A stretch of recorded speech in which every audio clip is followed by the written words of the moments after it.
Okay, good morning, everybody. I am Kamrul Ashraf, and as faculty chair of the Center for Development Economics at Williams College, it is my privilege to welcome you to our inaugural event in the CDE per Jacobsson Foundation Speaker Series. Our event this weekend will come in two parts, comprising a talk today and an interview tomorrow. This is the first time that a CDE alumnus has returned to campus under this new initiative, geared to strengthen the transfer of practical knowledge from distinguished CDE graduates to CDE fellows, and to inspire them to achieve similar heights of accomplishment in public service. The Per Jacobsson Foundation has kindly agreed to provide funding for this initiative for a period of 3 years. The foundation commemorates and carries forward the work in international cooperation of Per Jacobsson, a Swedish economist who served as managing director of the IMF from 1956 to 1963. It is now my distinct pleasure to introduce our speaker, Dr. Ahmat Kaikaus, CDE class of 2000. Dr. Kaikaus is currently the alternate executive director representing Bangladesh, Bhutan, India, and Sri Lanka at the World Bank. He is a career civil servant from Bangladesh with over 36 years of experience in policymaking and implementation at various levels.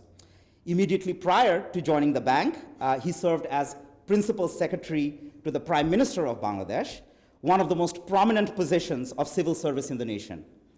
Prior to that, he served first as secretary and then as senior secretary in the power division of the Ministry of Power, Energy, and Mineral Resources.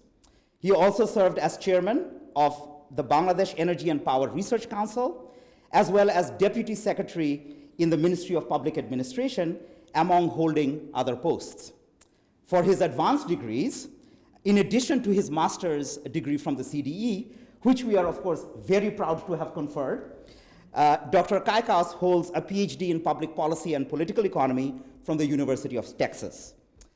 So one could easily go on for an hour expounding on the many important contributions that Dr. Kaikaus has made in civil service to Bangladesh. But in the interest of actually giving him a chance to speak, let me end my introduction there. I will merely make two brief announcements in closing. First, we are inviting you to return tomorrow at 10 a.m. Eastern Time for the second part of our event, namely an interview of Dr. Kaikaus by CDE Professor Bernie Sheehan. Second, both today's talk and tomorrow's interview are being live streamed and recorded for the benefit of CDE alumni and others interested in economic policymaking. But without further ado, let's please give our distinguished speaker, Dr. Kaikaus, a big and warm welcoming hand.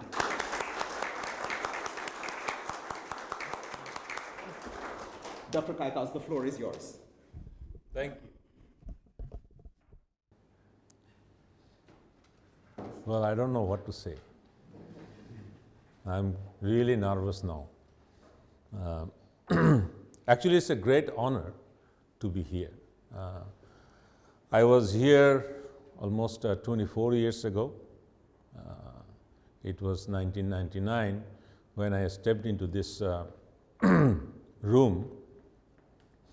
So let me start with a developed country perspective, in a sense that, in developed country, I don't know, probably there is nothing much to do, because we were sitting in a different direction. Now they have changed the direction. So probably, since in the developing country you have to do a lot to grow, and they don't have to do much, so probably they are changing the directions for an improvement perspective. However, you see, when I was here, I was black hair, probably younger, and you see, I should have been, or probably I'm going to reach to this picture very soon. So before I die, thank you, CDE, for giving me such a honor. You see, in spite of giving theoretical background or any other things, because the professors are much learned and experts in this field. I would like to give you some pictures or show you some pictures through which you can see the differences probably, and then what are the complexities. So I would like to focus on the complexities of development and what we are trying to accomplish, and then what you can do in your life after CDE. So, well, let's see. You know, this is a village in Africa, right? Still there. And this is a village in Scotland, right? So, development means what? Going to Scotland, right? Not to visit, probably. Doing something where they have, you see, cars, well road, and you see the electricity, and beyond that, they are raising cattle, right? So, probably this is what we dream about. I mean, maybe not, because I will come back to that development perspective, because the development perspective that we see now is sometimes that is also responsible for creating this so-called unsustainable development of the world. That is a different issue. But for now, you know, when you come to Williams, you drive a beautiful road, what a beautiful mountain, and also beautiful house. That is what we would like to live. Similarly, let's see another one. Our children in villages, they learn in this way, and they don't even have a shelter. But in the US, they have a beautiful classroom with all the amenities and electricity, so, and a air-conditioned room. So, as the public policy makers or practitioners, we are the public servants, we want to take our people to such a state, even the politicians. And in fact, sometimes I will talk about that later. Politicians and the public servants is quite difficult to separate each other. So it is kind of like intertwined. Well, this is the beautiful Paris. How many of you visited Paris? Wow, good. And how many of you visited this place? Probably not. This is, anybody from Philippines? Yeah. So, you see, there are beautiful urbanization, buildings, but we also face inequality. We have the slums within the city. It's growing because these are the people who are supporting the people living in the big buildings. And this is the inequality that we want to remove. That is also a development challenge. On the other hand, if you go to Paris, from every side you can see the most iconic Eiffel Tower, right? And then again, agriculture is one of our main sectors of production in the developing country. How many people working there and how many people working there, and you see the electricity and everything is there. On the other hand, our people, those who are working manually, and productivity is not as much as the Netherlands people are producing. So, I just wanted to give you a picturesque view of the differences in the world. So, again, let me come to some complexities of the development. Like here, population. Does a country has the main strength if they have population? India is the Yeah, so India has the highest population in the world. And if you look, then, oh, it will not work here. GDP ranking, they are the 5th largest GDP in the world, right? And China, US, up to that, there is a pattern, right? The population, although there is 5, 2, 1, and then we have a problem with the 4th one. Indonesia has the 4th largest population, but ranks 17. Pakistan has the 5th largest population in the world, but ranks 45th. Again, Nigeria, 6th largest population, ranks 32. And interestingly, if I go back to Bangladesh at 8th largest population in the world, ranks 37. On the other hand, Pakistan ranks 5th, is in the 45th. So there is a problem. So that means population is not the strength of a nation. Sometimes, there are other factors. That is what I just wanted to show you. Well, what about the area? Area means you have more resources, right? So Russia has the largest area in the world, and GDP ranking is 11. Canada, 9. China, 2. US, 1. And then again, go to the bottom 2. Kazakhstan and Algeria. Their ranking is 50th or 53rd and 56th. Again, you lose the pattern. That is the complexity. In a macro level, these are the complexities that, well, again, higher GDP. You see, I have put like 10 high ranking, GDPs. Look at India, 5th largest economy in the world, but their GDP per capita is less than Bangladesh. So that means bigger population might be a problem, right? And last, let's think in a different way, because he was in the bank, so we talked a lot about tax GDP ratio, right? So I have taken the highest tax payer countries in the world.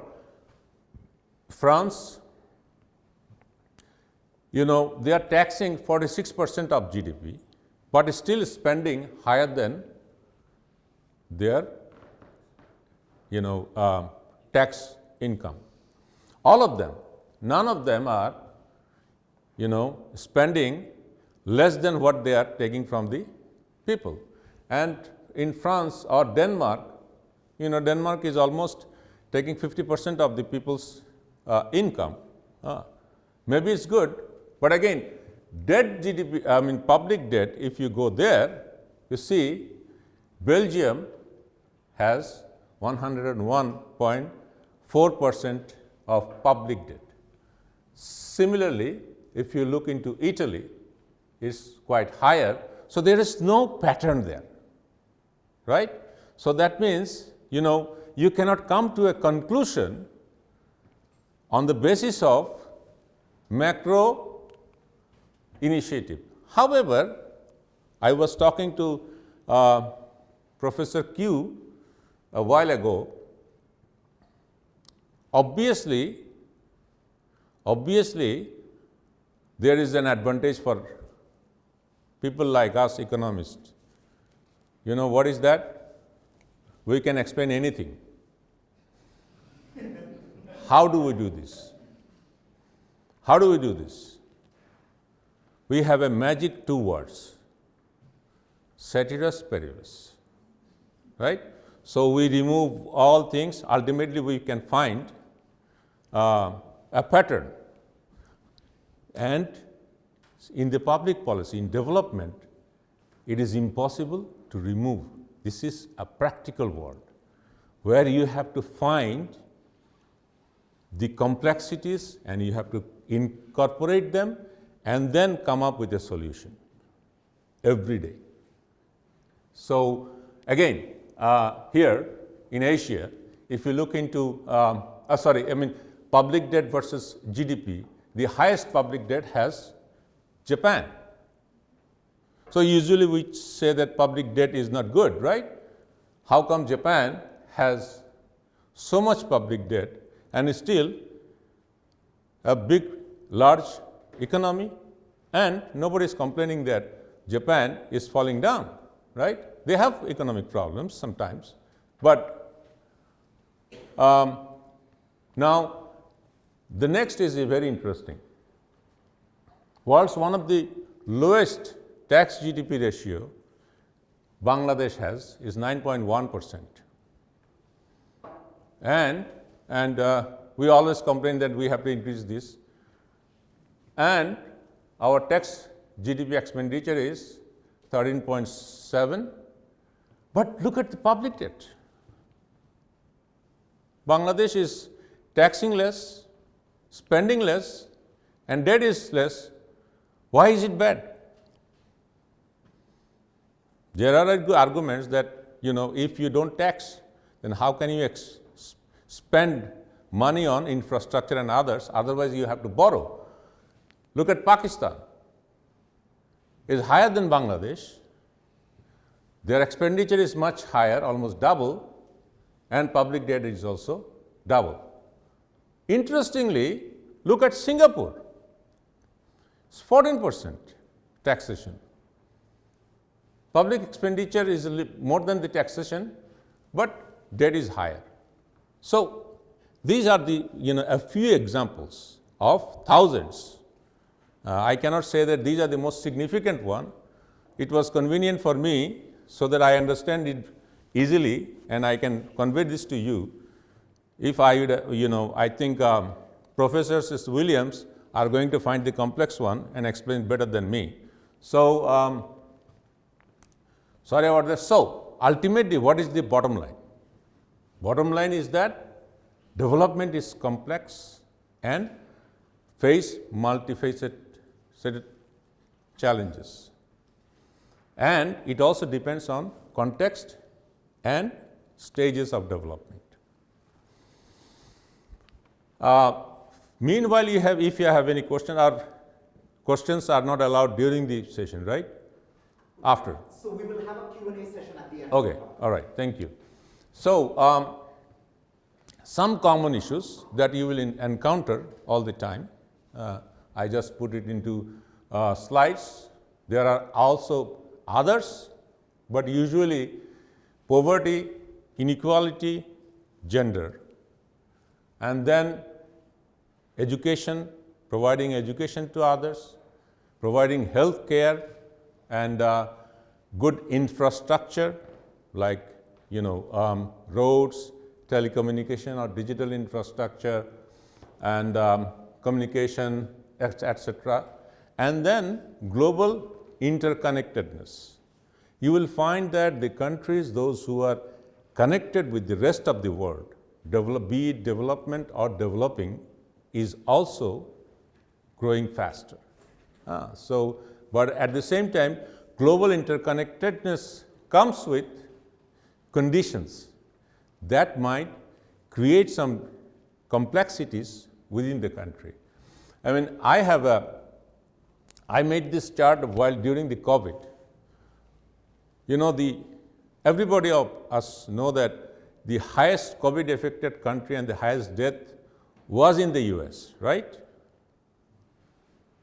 My simple theory was connectedness. If you look at the connectivity of the US with the rest of the world, mobility, flights, everything, that is the highest in the US. So, since US has the highest connectedness, COVID can travel to this country very easily, rather than other countries. I mean, if you look into some Asian, African, or Latin American countries, if you just remove the connectedness, traveling, infrastructure, then you would find that the intensity of COVID impact was less.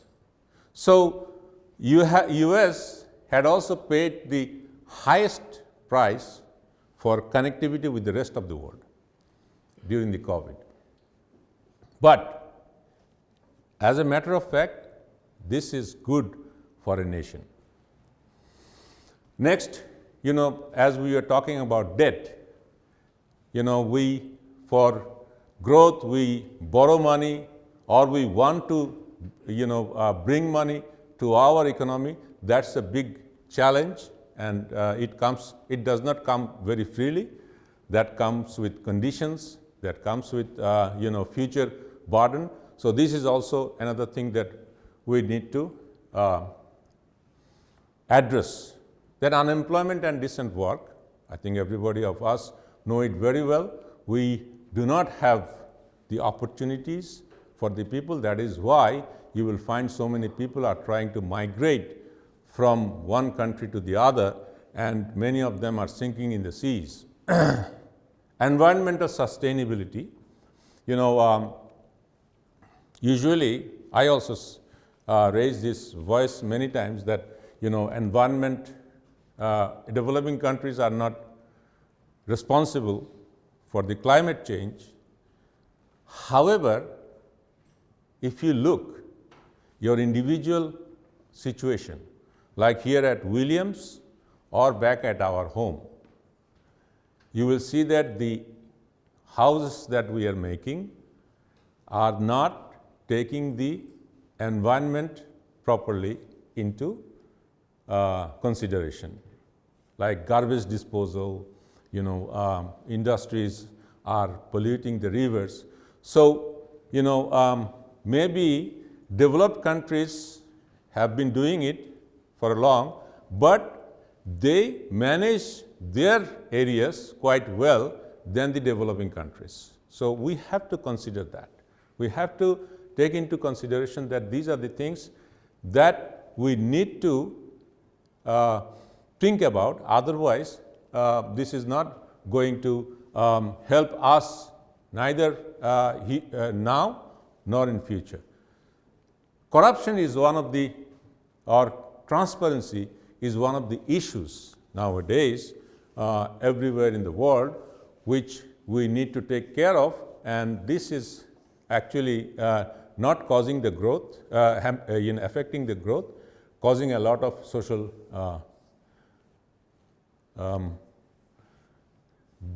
social concerns or disputes, and that is also discouraging the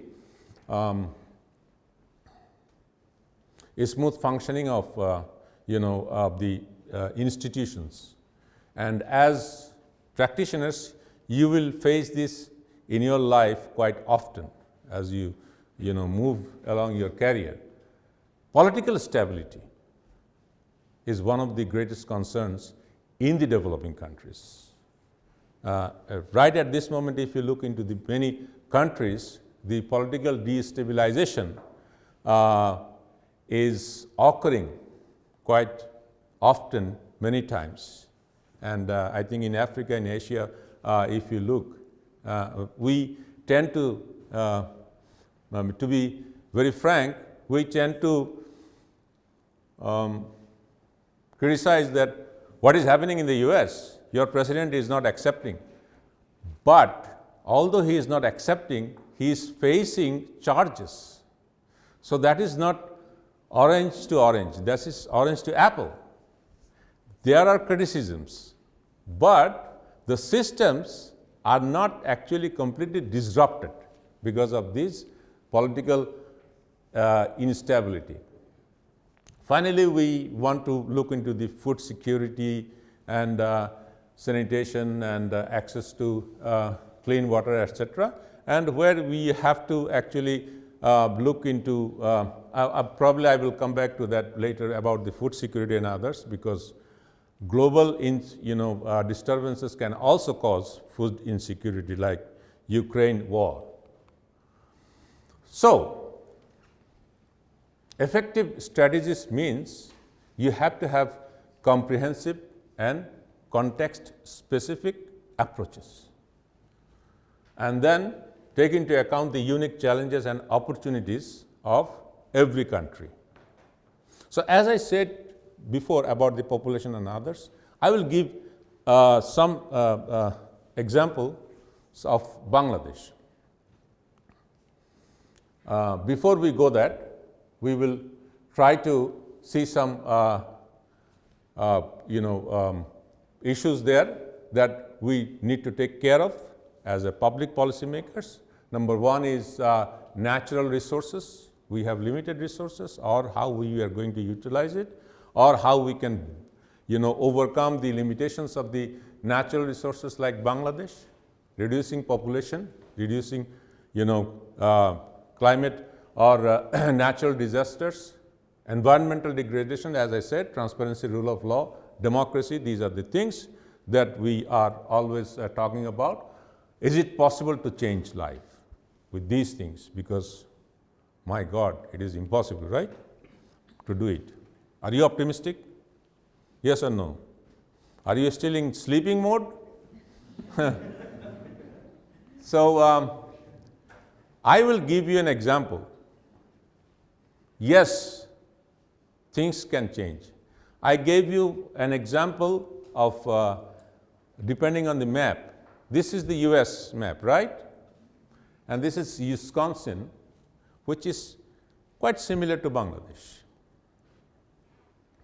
Their population is 12.48 million. And in Bangladesh,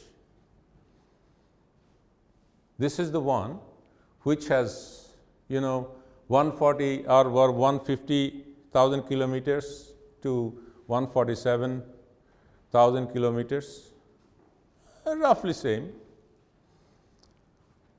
But, oh my goodness, this is the population.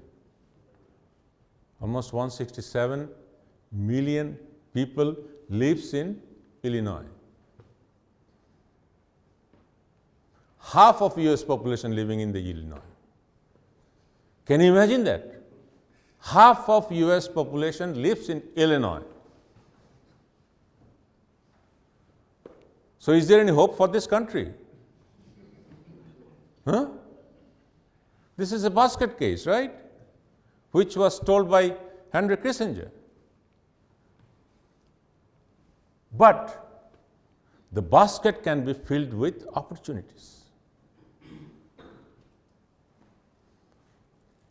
I will show you.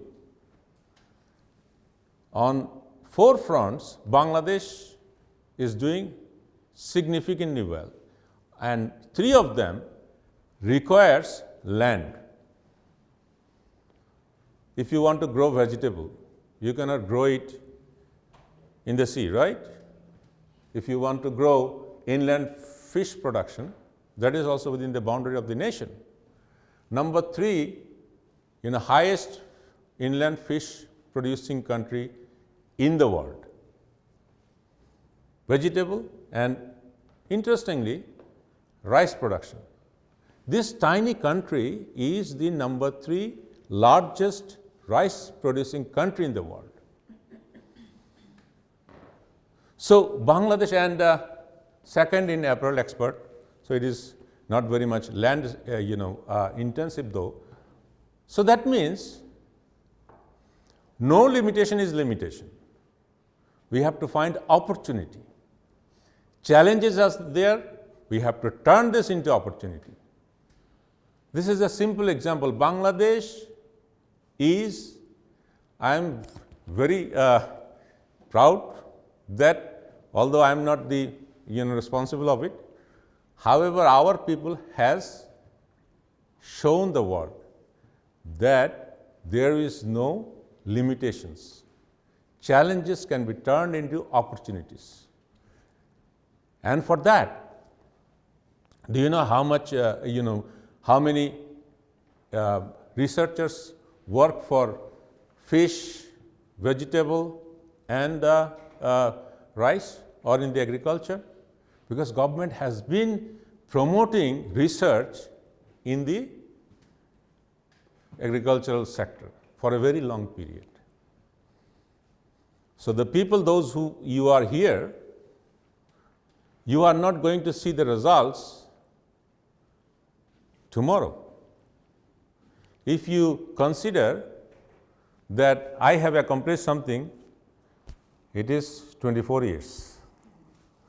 So the investment was done 24 years ago. After 24 years, you can see results. So that is actually, this is also short-term versus long-term combination. So in a nutshell, Bangladesh is the 37th largest economy in the world now, and in PPP terms, it is 25th. 59th largest exporter, life expectancy is almost 74, and remittance, the people, those who we thought is a burden, became an asset for the country because they are going all over the world and sending money to their families. So, and this year the export is to 60 billion. Now, there are two issues in our recent history has shaken the world, right? One is 9/11, the other one is COVID-19. Again, I will come back to Bangladesh. However, I should not talk about 9/11 because I am a Muslim, so that is dangerous to talk about 9/11. I'm just kidding. So, you see, I have worked with the Prime Minister for almost 6 years, very closely. And I have seen the inspiration that he creates, because in the development, leadership is very important. Forsightness is also very important. So this is Sheikh Hasina, and her leadership I have witnessed just standing beside her. And during pandemic, why Bangladesh ranked 5th in the whole world in COVID management? So there are some issues here. Early response.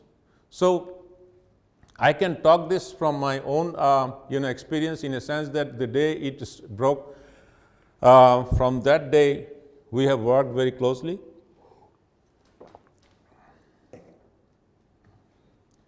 I saw, she immediately sat with all of us. Whenever the news broke in China that we are not going to be immune of this shock, this is going to reach our country very soon. She analyzed on daily basis. That has helped us to respond early and prepare us early. Again, this was amazing that she has envisioned this. Effective communication and public awareness.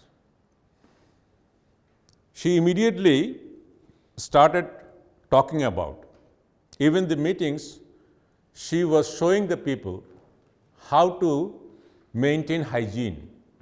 Even when you sniff, how to sniff, like she was showing everyone, you have to sniff. So the person who was running the country, she got involved directly with the pandemic management. That has influenced everyone, energized everyone. In every single meeting she attended, she talked about this. And then robust healthcare, you may be laughing that what kind of robust healthcare management was in Bangladesh. That was actually, the Prime Minister has created community health clinic. Community health clinic in every unions. So, when you don't know what is going to happen, someone sitting at that community health clinic responded, told you what to do. That also gave a huge boost in the communication level of COVID management. Although our, what should I say, critical health system was not enough, but this was the, in my opinion, was the bottom line of Bangladesh's doing good. Then, community engagement and grassroots initiative. Do you know, since the outbreak of COVID in Bangladesh, Prime Minister, she personally attended almost 1,600 video conferencing with the people at the local level. So the Prime Minister was talking to the person at the Upazila and union level, the officers, those who are working, the political activists, the law and enforcing agencies. She talked to everyone all over the nation directly. So think about it yourself. You are young officers. You are responsible, and put yourself into that situation. You are responsible in an area, and your Prime Minister is talking to you. How much energy you are going to get? She immediately engaged everyone. She asked the private sector to support. And we actually, in a couple of weeks, we raised 500 crore taka from the private sector. She told them, instead of giving these bits and pieces, let us do it in a concerted manner so that the people, those who really need it. I mean, there are, COVID is not only a pandemic or kept you at home. When you are home, you are losing your job, especially Bangladesh. 87% of our labor force is informal. So if you don't go to work, you don't get paid. So that means there is no money to buy food. So immediately we started thinking about government support and economic policies, packages, like garments industry. This is the industry which brings dollar or main export. So we have to keep them running. So there are some sectors. Then there were 29 economic packages prepared immediately. Obviously, we worked on this, but the guidance was given by the Prime Minister that we need to think this group of people, this group of people, and there are middle income people, those who cannot go for relief. So we have to reach out to them. And then it was also a difficult time to reach the money to the people. Then they have used we have used another means, which is mobile banking, and through that we have transferred money. And international cooperation was also there. We have received 115 million doses. 115 million doses from US. But initially it was actually COVID was also a demonstration that how skewed the international system was, because people were expecting vaccination, but developing countries did not know that whether they are going to get it or not. And actually we wanted to buy, we could not buy because nobody sold us. Pfizer, AstraZeneca and Moderna, they sold everything to the developing countries. So finally we had to go to China to buy our vaccine. So lastly is the successful vaccination. Let me show you one picture. She started this, vaccination with a white publication because the first dose was given to a nurse, and she was chanting slogan, which is very popular in Bangladesh, Joy Bangla. And look at this, because people were afraid of taking vaccination. The next day, actually, she took, not next day, after a month, she took herself the vaccine. So you see, vaccination, we did not have a single problem. We vaccinated 10 million people in one day. And people came to our vaccination centers. Why? Because, again, inspiration and this, demonstration of leadership, and also engagement, communication, so which is very important. Now, keeping the developing country context, again, what we are talking about, the points that I have, I think I am running over time, so I have to, I think these are the things we have already discussed, but I will show you one other thing, is that in a democracy, it is even more complex, because you have to take into account the public opinion, political dynamics and partisan systems, which is actually US is also not immune. So institutional capacity and bureaucratic challenges, these are the inbuilt problems. And the decision-making process is very lengthy in democracy.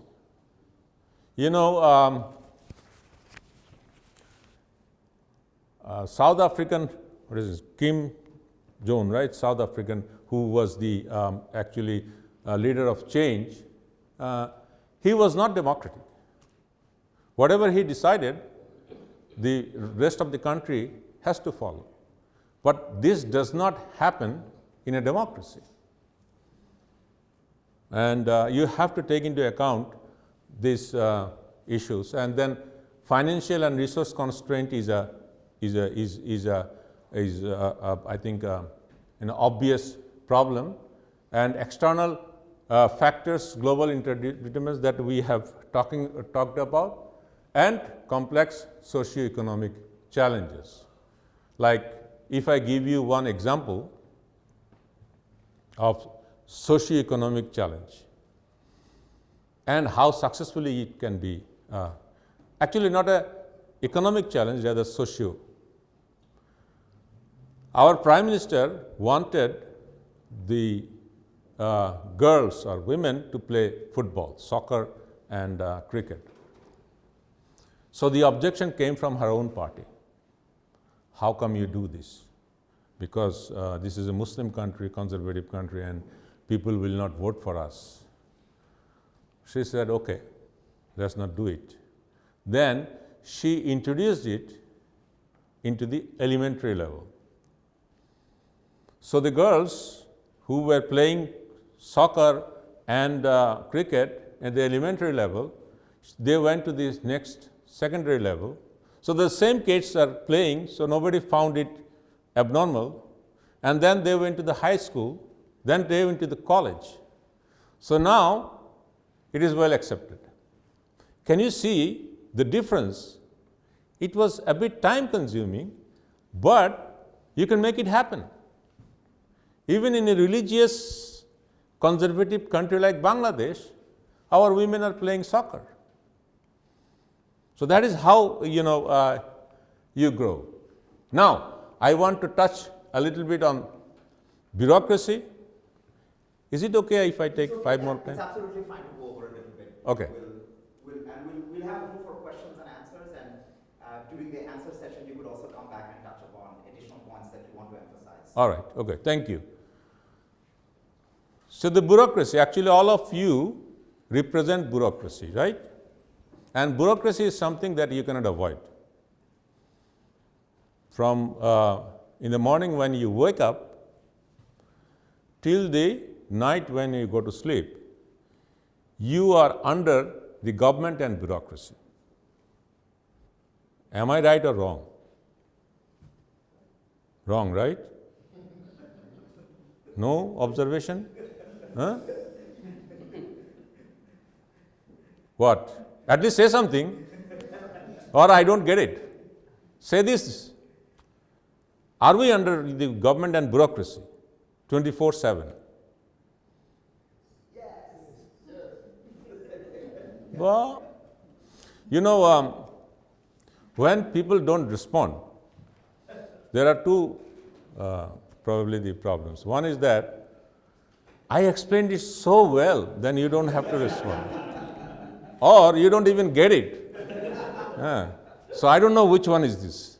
So you see, from the morning when you get up, the toothpaste you are using, that has been approved by some agency before they come into the market, right? The water that you are using is also has some certification and clearance from the bureaucracy. So everything, even the when you go to the grocery. But the bureaucracy, in a nutshell, has these roles: policy formulation, implementation, service delivery, regulation oversight, resource management, data collection, analysis, infrastructure development, emergency response, corruption control, conflict. So everything in a country, even in a democracy, when the leaders run the country, but these ghost workers are doing for the leaders. So you are part of this process. You are always going to have this. Now, this is a very interesting picture that I love. So, I have to go from one cliff to the other, right? So, if it is like 30 feet, can you do it in one jump? No, right? But can you do multiple jumps in between? Okay, let's stop and then jump. No, right? This is the challenge. And what are the consequences? A broken leg, right? But you have to do it. We have to do it. For that, what we need, I will give you a good quote from Einstein at the last end, but before that, since you are here in this institution and in other institutions, you need to increase your analytical skills. You must have to have the skills to analyze what you are dealing with. And you can't do this unless you know the subject. That is the purpose of education. Critical thinking. You just don't, follow things. Is there anything that I should look into? Is it enough? Because if you are full content, no improvement. We are living in a developing country. As I said, even Williams has changed their directions. So you have to think differently. Now, research skills. The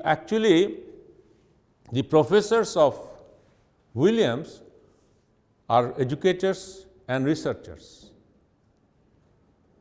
But they are working to empower the knowledge base.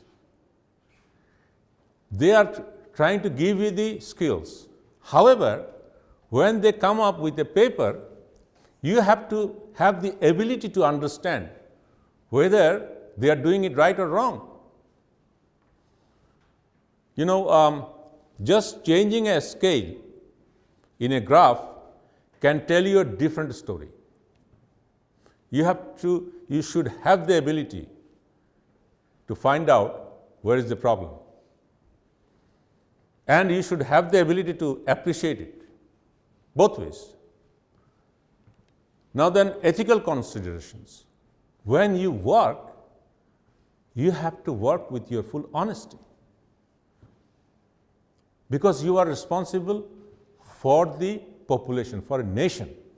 It's not an individual.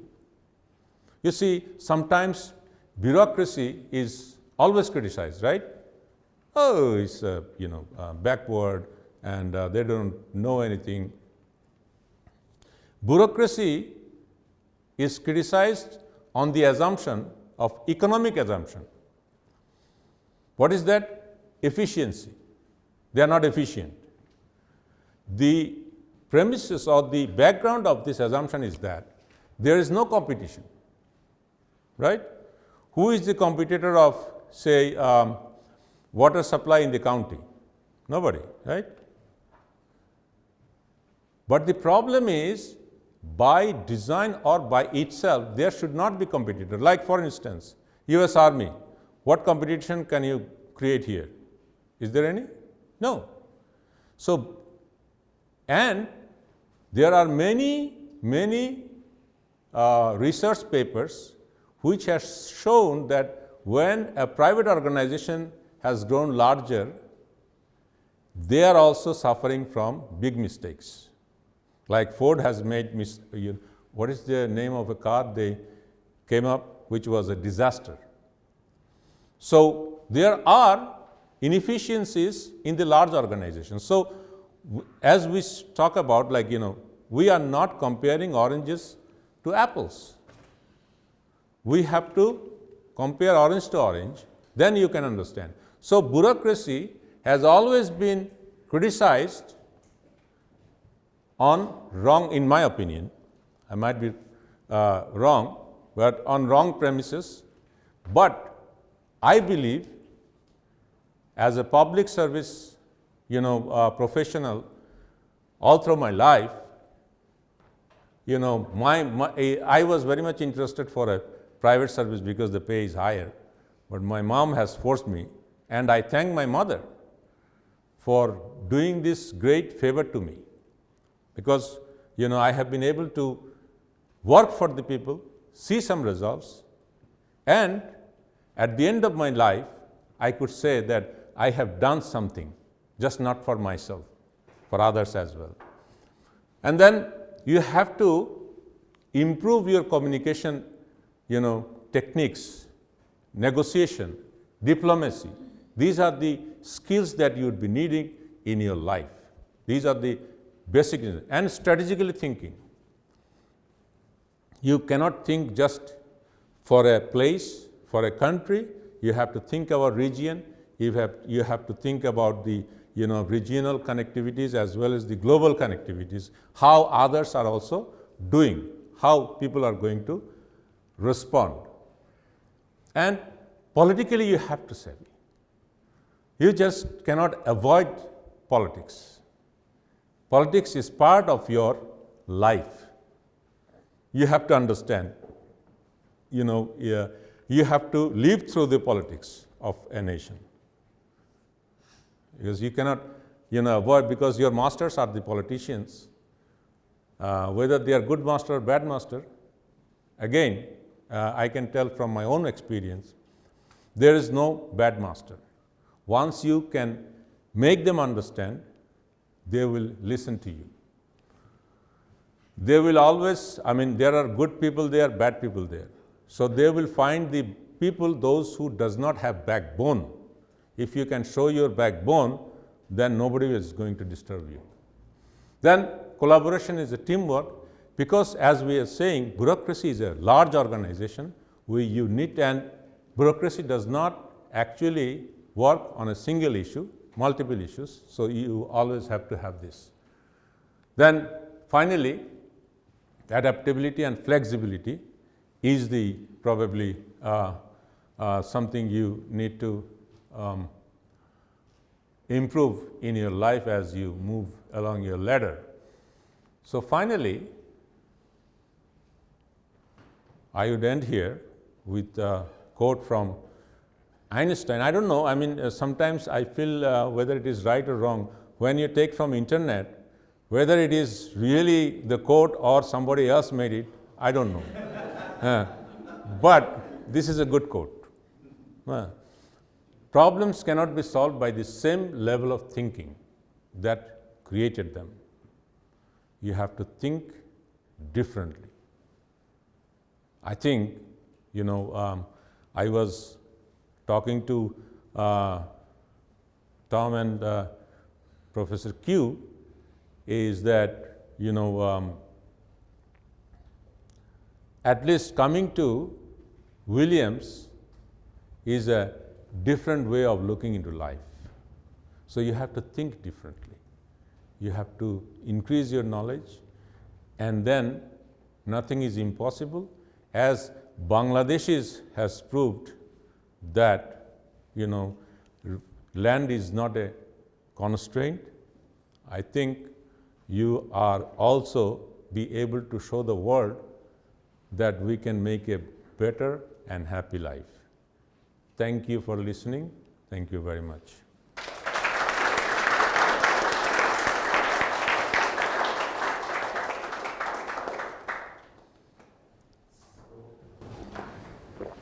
Thank you, Dr. Kaikaus, for a very illuminating and inspirational talk. So we will take about 15 minutes or so for questions and a Q&A session. CDE Fellows, this is a unique opportunity for you to actually gain practitioners' insight, and I assure you that that is an insight you will not be getting from your professors over the course of the year. So please use this opportunity. We are going to set up the institutional rules or the bureaucratic rules, at least in this room, in such a way that it is more efficient for you. With that in mind, CDE Fellows, you get first dibs in terms of asking questions, and we're going to open up the floor to questions from you first, and then if we have time, we'll maybe take some questions from either the Zoom chat room or from faculty. So the floor is yours, Fellows. Yeah, please. Yes, Ashraf. No, you can sit down. You don't have to. I can see you. Thank you, Dr. Kaikaus. I am Ashraf. I am also from Bangladesh. Thank you for this presentation on the academic issues and how to overcome this. Through your lectures, we saw that the issues at the developing countries, the challenges are diverse, but we saw some trends like the GDP to the tax to the GDP ratios are generally higher at the developed countries, and it's very low in the developing countries. So can we assume that our goal should be like increasing this ratio? Yes, of course. This is something, as urbanization happens, people, let me give you a very simple example. Through this, you can visualize. All of you, when you come here, I think you have health insurance, right? Did you have health insurance at home? Huh? Why not? Are you scared that, if what is going to happen if you don't have the insurance? Say something. Do you have insurance? Well, back in Bangladesh, it's... No, in Bangladesh, do you have insurance? No. Then why are you not scared? Well, it's in Bangladesh, I think it's more down to the trust issues. Exactly. The thing is that in developing countries, or still we are so connected that if something happens, your friend will help you, right? Or your mother, father, or your peers, or your brother, relatives, will somebody come up. And sometimes what we do is that we, take contributions from friends and others to help someone. It is not common in developed countries, because this is also a gradual, development of the issue. So, as countries grow, these kind of problems will emerge. So that means you need to have GDP, if you want to increase the public services, then you have to increase tax GDP ratio. So in Bangladesh, yes, of course, we have to do it. But my point was, tax, GDP ratio, even lower tax GDP ratio can also, help the nation to grow. It is not only one aspect, but for the next stage, we need to certainly increase the tax GDP ratio. Okay? Yes, please.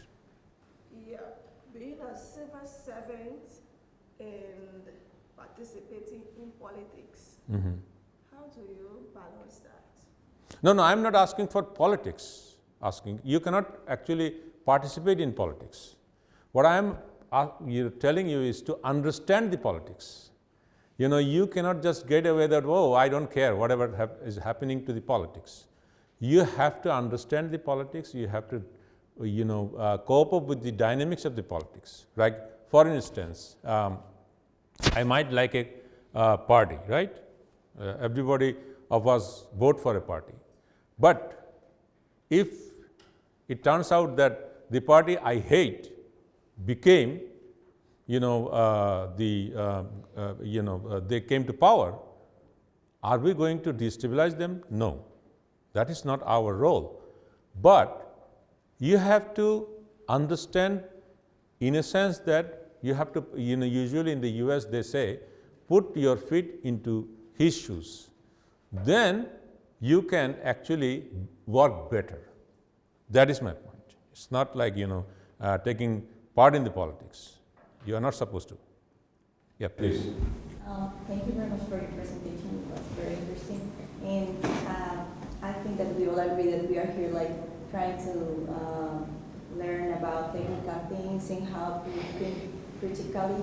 You mentioned a point that it's very important, that it's how to manage communication, negotiation, and diplomacy. And through your experience, what would you say, what can you recommend us in order to improve also that skills that might be also important? Yeah, very good question. Let me, this is a, first thing, the subject. Otherwise, you cannot communicate, right? Say, for instance, I was in charge of negotiation of power projects. Obviously, I'm not an engineer, but I need to understand the basics. Cost implications, how the cost is calculated, how the companies, they are going into the market to raise their financing. So then it was easier for me, and then talk to the other people how they have done it. Then it would be easier for me to negotiate with them, communicate with them. And the person, those who are opposite of your table, they also understand that this guy knows. So they become cautious, and ultimately we could go to a better solution. Like, for instance, again, coming back to power projects, someone who is coming up with a power project, say your cost calculation is that per kilowatt hour, it should be 5 cents. Okay, that is, you have to then create a window which should be the lowest and what should be the maximum. Because the company, those who are coming to you for a license, they are not here for a free service. They are, they will make money. Then you have to decide how much margin you can give. So then your attempt would be to be the lowest, their attempt would be the highest, and then you have to find the middle ground. So that is how actually you do it in your way. Then you have to be respectful to the others as well. Like, sometimes we forget that we represent the government. We are not the owner of the table or the chair. So we should show respect to others as well. That is how you communicate with the other party in a successful manner. That's my observation. So I just wanted to interject. I will take, I'm sorry if you are waiting to ask a question, and there might be a couple more. We have a comment and a question from Zoom. I'll start with just sharing the comment first. This is from Ted Truman, who says, as a former teacher at the CDE and a member of the Jacobsson Foundation's board, I am delighted by this first event of this series. So it's a statement of acknowledgement. And then I'll come to the question. So the question is from Gildiz Kadirova, who is from the CDE class of 2004 from Kyrgyzstan. And the question is simply stated, but I think the answer is quite complex, is how to deal with corruption. Okay. Well, that's I don't think that I can answer this easily because probably that will take an hour. As a development practitioner, this is my observation. You see, sometimes, I mean, to be honest, oh, well, this is recorded. I should be cautious. Who cares? I am old enough. You see, sometimes when you are at the top of an organization, you will find the most efficient persons are the people, those who are corrupt. Interestingly. So if you want to accomplish, I mean, this is an honest admission. I should not have said to you, but I think, but I mean, I should not lie as well. So, if your mission is to accomplish something, you cannot do it with the people, those who cannot perform well. So, what is the balance? So, you take these guys, but keep an eye on them. Number one. Number two, corruption to some extent. You know, the so-called the greatest, the most talked about corruption is the Transparency International's corruption index, right? I am sorry, I do not agree with this. Not at all. If you go to the methodology, this is a perception. What we talk in the empirical studies, perception is not the reality always. So whenever we talk about developing countries, oh my goodness, perception is pervasive. That is not true. That is not always true. Like for instance, you are asking a teacher, what about, say, police in the country? Oh, they are corrupt. Fine. Now, how many of them are doing the corruption? Probably you have encountered corruption in your life. You were stopped by, traffic police sergeant, and you paid him bribe 1,000 taka or, money, and then you got out. But not everyone has had the same experience. So then, I have to come to a conclusion, what percentage of police officers are corrupt, right? Transparency International doesn't do that. So I think, yes, this is a problem, but we need a better methodology to get to it. So I do not buy, and then they most of the their studies are based on FGD. So FGD, I think are you familiar?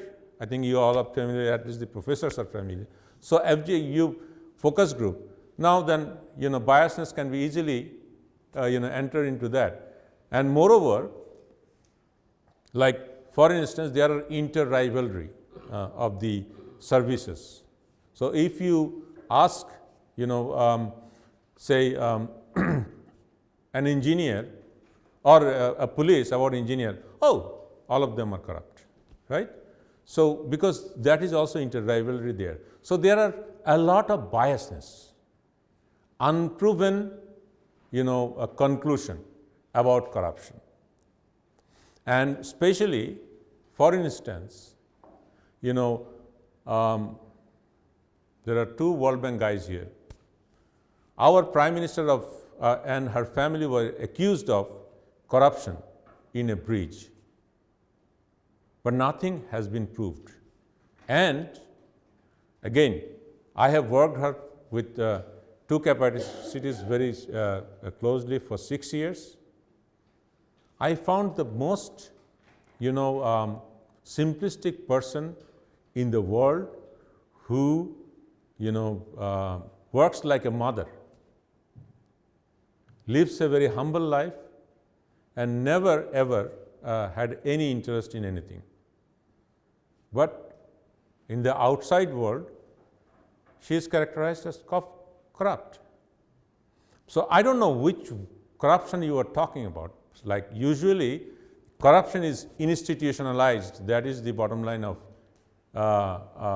about the developing countries.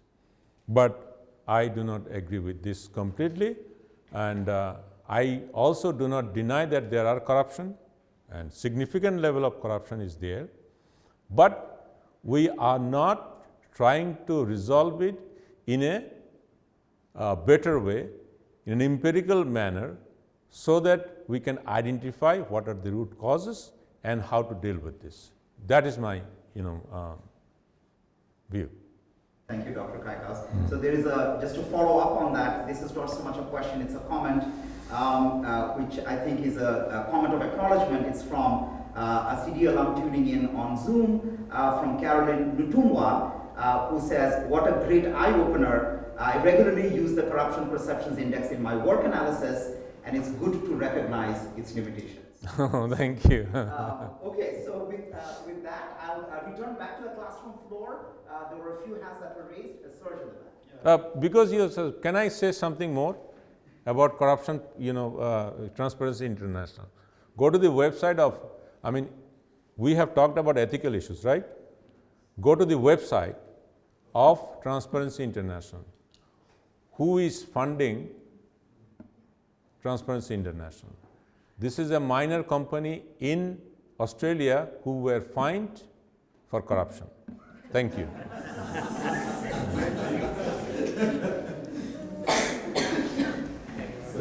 Thank you, Dr. I'm Sept from Ivory Coast. I worked for the Prime Minister there. And I saw in the lecture the challenges that we have to be faced, among them deepen policy to strengthen education, strengthen infrastructure, and I also see democracy. I would like to be a little bit focused on democracy. When you take the majority of African countries south of Sahara, we are supposed to be democratic countries. But when we make the comparison between some countries like Saudi Arabia or Qatar or say Dubai, those countries are not democratic, but we cannot compare the life level. So how you can? My question is that is really democracy the fact that can really help our countries to improve life expectancy? Sure, that's a great question. That is what I was trying to explain. Probably I have not been able to explain it in a better way. You see, Singapore is one of the richest countries in the world, right? But Lee Kuan Yew, was an authoritarian dictator, right? Because he said, this is what you have to do. Now, after many years, we see that, okay, he did an excellent job. He developed the country. So he said that I don't have the luxury to give you freedom. I have to give you freedom on, work. So again, for instance, the infrastructure, you are talking about the Middle Eastern countries, right? They have developed because they could decide whatever they want. Like a couple of years ago, I went to Saudi Arabia, so I saw that there are huge area do not have any electricity because the authority has decided that this area is going to be gentrified, so they stop their electricity. Either you leave, or within this day, I'm going to demolish this. But my point is, well, maybe this is good, maybe not. But the problem is that you cannot do it in a democratic country, right? You have to make them understand and then persuade them. That is time consuming. And then, there could be many, you have an opponent party, they will try to actually make it linger so that, they can come to more focused conversation. So these are the complexities that you face. Now, does that mean that you have to give up democracy? Probably not. What I'm trying to say is that in a democracy, it is even complex to work. However, if we continue to pursue our endeavor to increase knowledge, skill, then I think we would find a way to deal with this. I mean, if you look into for instance, the developed countries now, all of them face the same thing, and the democracy brought better living standard, especially to the people, those who developed in a democratic way. But if you go back to some other countries where the democracy, even for instance, I've mentioned South Korea, but South Korea immediately turned into a democracy. So I think, if you want to have a better living standard, the word that Professor Henry Bruton used quite often, well-being. So well-being actually depends on how people feel.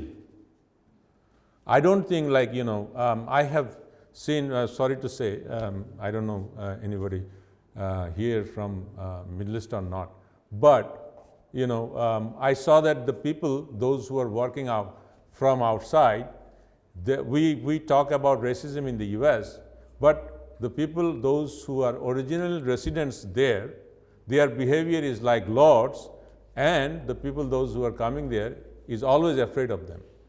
That is not the standard we want. In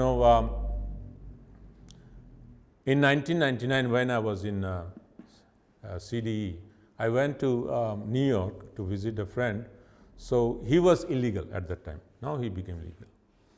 So we went there together to a shop to buy. At that time, actually, internet was not, you could not talk, VoIP was not there. So we need to buy cards to call my wife. So there was a hitch with the shop owner, with my friend. And he started to abuse him, all the nasty words to the shop owner. I told him, how could you do this? You are an illegal. How could you get into the fight? He told me, my friend, that is why I want to stay here. So it's not always like the material things. It is also the sense of freedom. And these cannot be achieved without democracy. Okay, so I'm pointing out the complexities, but I'm not asking you to give up the democratic process. So we'll take I see. one or two questions from the floor. Yes, please. Thank you very much, Doc. Mohammed Singh is from Sierra Leone. Mm-hmm. The other day we were discussing in class with Professor Q about when they actually promised us that we will treat that topic about how multilateral organizations, how they are doing low-income countries. Probably they need to change the way they deal with high-income countries and low-income countries because the contexts are different. And you have worked for government and now you are with the multilateral organization. What do you think? Are they doing it the right way or they need to change how they are dealing with us? Because back home we'll sit there as government and say, no, probably the context, our context is different. You need to come and deal with us differently. The way you deal with the US, probably Sweden, should not be the way you're dealing with Sierra Leone. So what do you think? You've worked in both. I mean, who should deal it with, like the bank and multinational agencies? World Bank, IMF. Oh yeah, okay, sure. I mean, you see, the bank is financed by donor countries, especially there are two financing tools. One is called IDA, the other one is IBRD. So for IBRD, the bank goes to the market, and bank has a higher rating, so bank gets a preferable loan. That is what disbursed to the countries like the middle income countries, even India is an IBRD country, and Bangladesh is going to be an IBRD country probably by 2026. And the IDA is a preferred loan. It's almost very nominal interest rate, and this is given by the donor countries like US and the developed countries, and that is disbursed through the bank in a soft manner because they have to charge because they have an establishment cost. Now, there is obviously the donor countries have preferences, right? So I'm giving you money on where you should fix it, you should discuss it. So in the board where I represent, this is the usually discussion that we do. So bank has already identified the countries to whom, like for instance, LDC countries, they get IDA. And bank does not fund any developed countries. So bank already has even IMF is basically, they concentrate on currency. So they don't, on currency issues they give loans, but not on development, projects. So they have already identified this. Now, is there any preferences or non-preferences? As I said, there might be, but from a practitioner's view, if I talk from my own experience, again, you have to come back to your own communication skills. How you are preparing it, how you are dealing with this, how you are creating your credibility. For instance, Bangladesh is the largest IDA borrower in the world. How? Because Bangladesh is, the bank will also see when I am giving the money, whether it is going to be washed away or it will return. Then you have to create this, confidence in the bank that this is going to be back. So if we ask Bangladesh, if we ask the bank, they will raise issues, obviously. Like for instance, in 19, we have board meeting on Bangladesh project on Yamuna river restoration. And interestingly, some of our friends from developed countries says, what is going to have impact on the endangered species? That's a legitimate question, but that is ungrounded. Because, you see, they are talking about dolphin. So we never had dolphin in Yamuna. But these are the kind of things that you can encounter very easily. You don't have to give them who the hell you are talking in this about my country. So we have explained that, and it is going to be all right very easily. So I think we should be able to project ourselves. Financial market is probably, even like for developed countries, now you will see financial market is one of the greatest tools for them, right? So financial market, if you want to enter, confidence and your ability to implement is very important. And that is why we need to prepare ourselves so that we gain the confidence from others. I hope that is satisfactory. And I have to be cautious not to say bad words about the bank.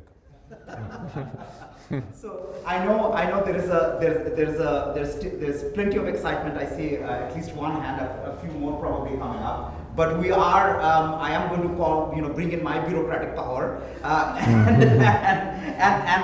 and call time on today's meeting for now. I just want to send a reminder that there will be additional opportunities, of course, for CDE Fellows faculty to continue interactions with Dr. Kaikaus. We are obviously extremely pleased to have him visit us this weekend. As a reminder, we will have a 10 a.m. interview tomorrow that Professor Bernie Sheehan will conduct. And there will also be some opportunities for mingling and question and answer thereafter. Okay, so why don't we give our speaker, our distinguished speaker, a very big hand for giving us his time. Thank you. Thank you.